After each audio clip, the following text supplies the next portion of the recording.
This is your Auburn Sports Morning Drop, brought to you by the Rogue Shop and powered by the War Rapport.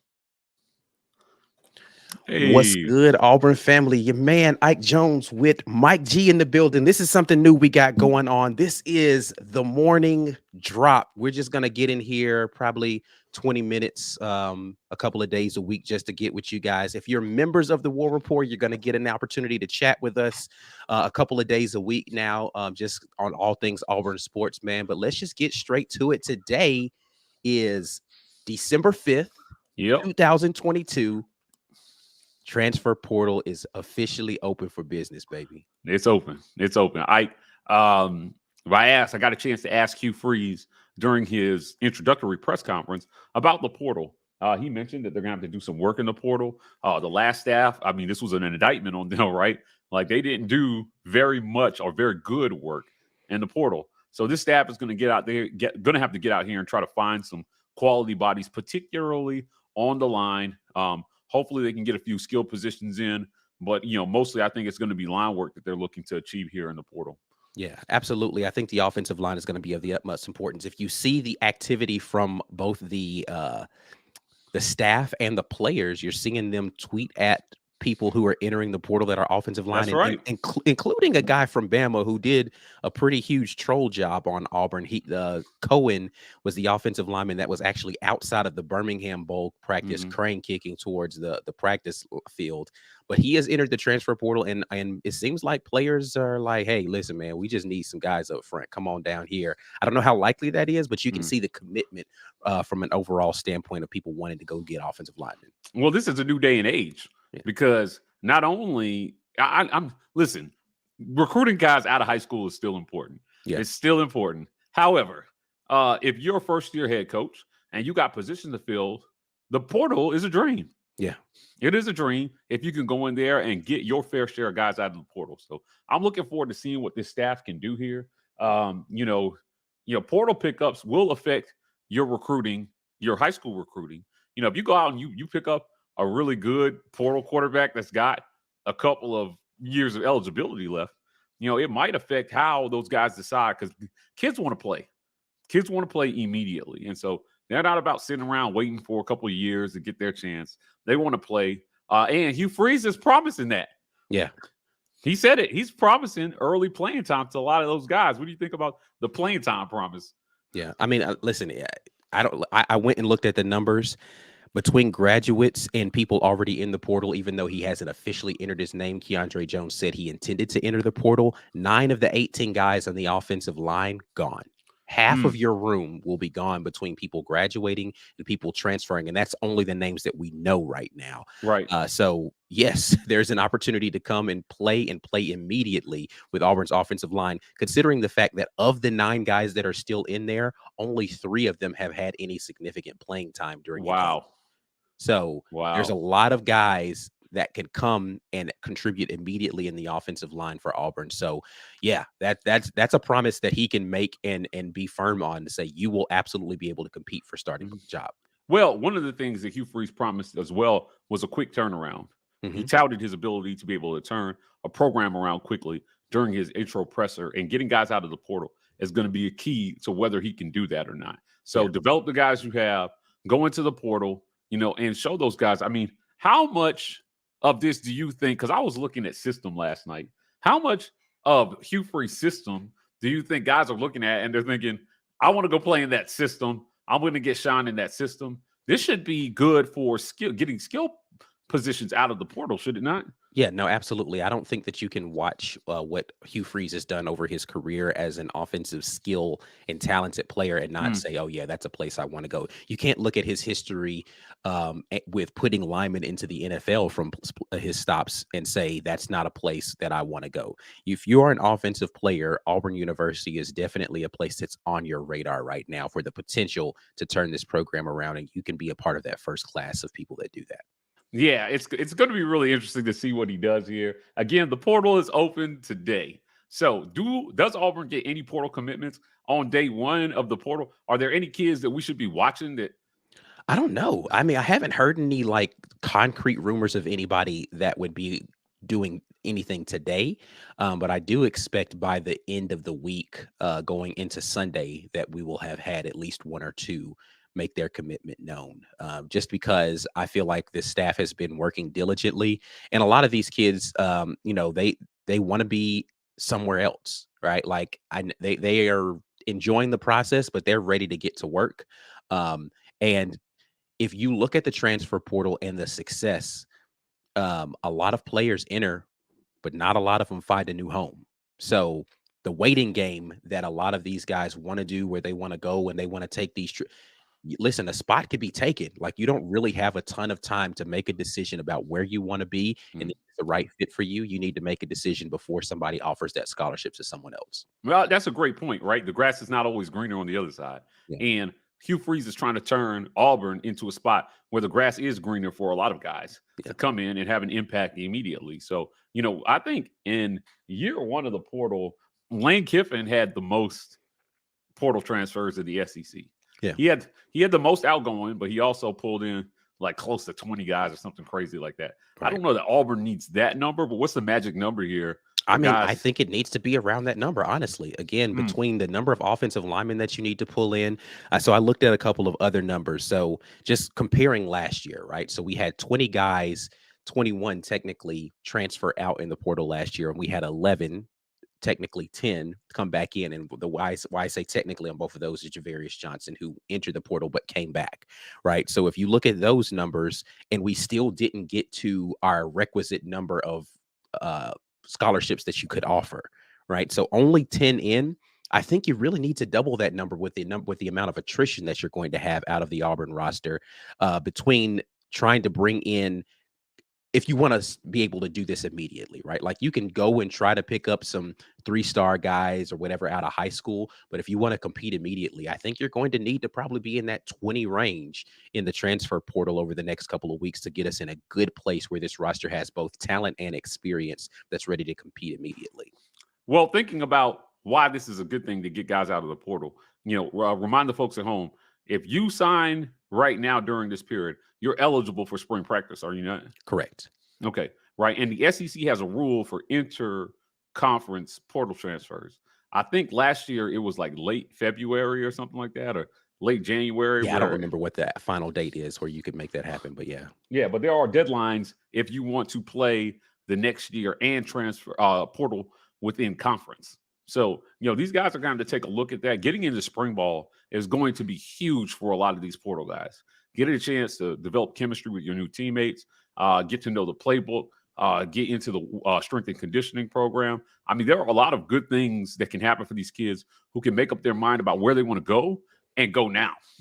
Yeah. So holding out until, after whatever the deadline is, doesn't seem to be in a lot of their best interests. Not at all. I think. Not if you want to play next year. Yeah, no, not at all. So just as a reminder for everybody who's tuning in, we got about 145 or so people in here. We appreciate everybody who's in here, but you are watching the Morning Drop here, sponsored by our guys over at the Rogue Shop. The Rogue Shop Morning Drop. If you guys want to get your herbal supplement needs taken care of, the Rogue Shop is the place that you want to go. So head over to rogueshop.com, use code RAPPORT to be able to get 15% off of your purchase, and drop in there and tell them the guys at the War Report sent you. If you are in here viewing but unable to chat, that's because you're not a member of the War Report. We are going to be doing these multiple times per week, but this is going to be a members only chat that we're going to be doing. Something new that we're trying to get done so that we can get you guys in the space of keeping track with what's going on with Auburn Sports a little bit more regularly than our twice a week lives that we have going on. But $5.99 per month gets you to the patron level where you can see the film review, but supporter level lets you be able to chat with us. And again, we'll be doing these multiple days a week. So guys, don't worry. This is going to be a more regular thing that we're going to be doing to you here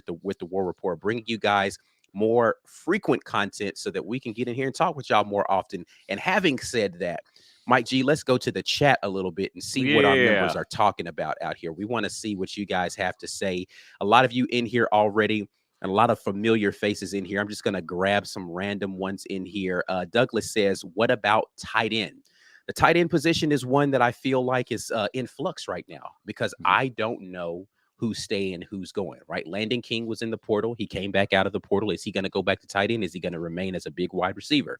Don't know the answer to that. Michael Riley Ducker was in the last class, got very few touches, but I expect him to stay on. But then you've got a couple of juniors that I think are interesting. Well, let me start with the senior. Senior John Samuel Schenker, of course, graduating. He's done out of eligibility.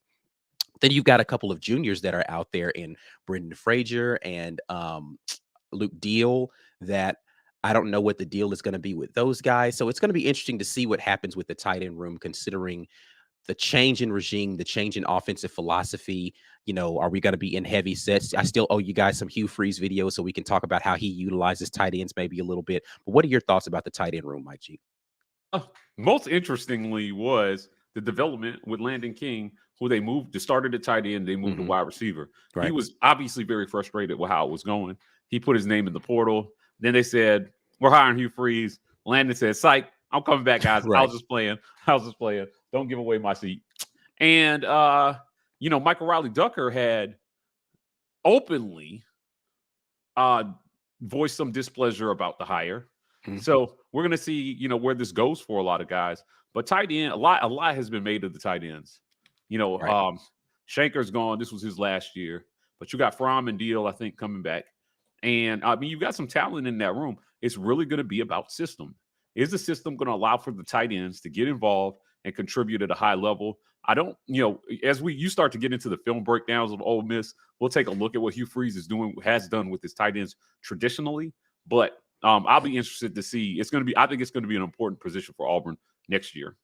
Yeah, no, absolutely going to be important because it's going to be a different utilization of those guys. And there are some similarities between what Brian Harsin likes to do is when you see him in shotgun and what Hugh Freeze likes to do in his offense. So it's not going to be a huge learning curve for a lot of guys as well. But let's take a look here. We did get a super chat in. Thanks so much for Dave Medlock, who says, is there strategy to working the portal, like not signing offensive tackles off the jump because we have high school targets we don't want to scare off?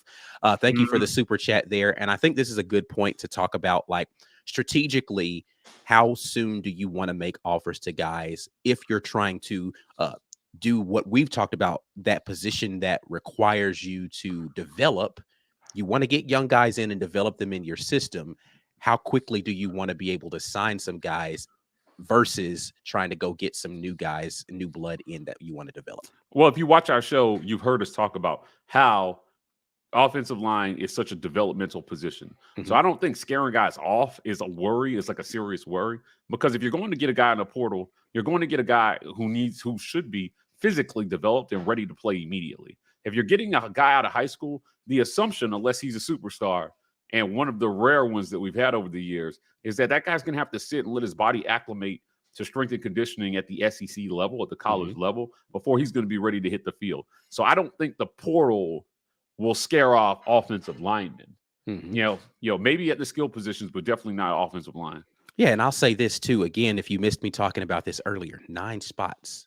There's 9 spots available. You can sign somebody immediately and still have room for 2 or 3 guys in the new class, right? So I don't think we need to, as far as the position we're in with offensive linemen, need to worry about scaring guys off. We need to go get as many bodies as we can, because listen, we've seen the attrition that can happen at the offensive line and how that can change the dynamic of a line.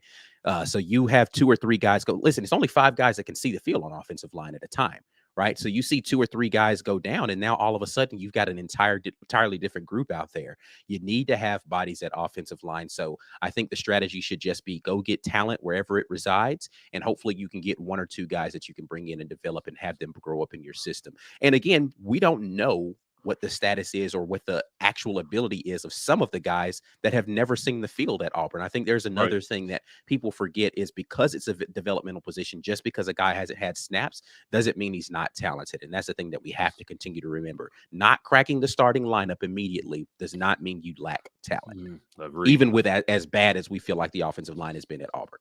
It just means that maybe you weren't ready then, but you get another year of development, you can definitely be ready. But thank you for the super chat there, Dave. Great question. Let's jump back in here and see who else we got. John Brandon, always with the joke, says y'all call it the morning deuce. Drop it.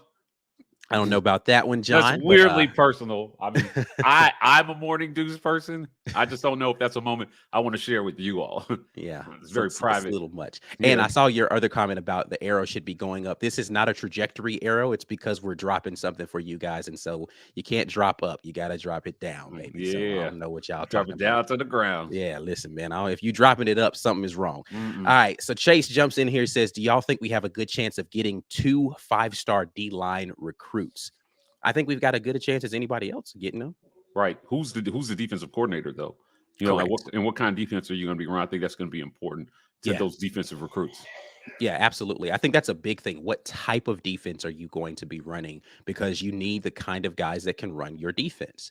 I don't think people understand the nuance of how different it is to play different spots along the defensive line and what it requires. So either you have to go get guys that are super versatile, or you have to get guys that are a perfect fit.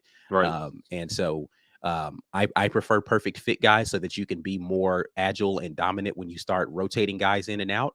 The Correct. versatile guys allow you to help when you have injuries and things of that nature. But hopefully we'll get to a place where we get a couple of 5-stars in the defensive line unit, because that's going to be of need, because we're going to be losing a lot. If Marcus Harris doesn't come back, Kobe Witten doesn't come back, you're going to be left with a lot of guys that haven't had a lot of snaps along that defensive line.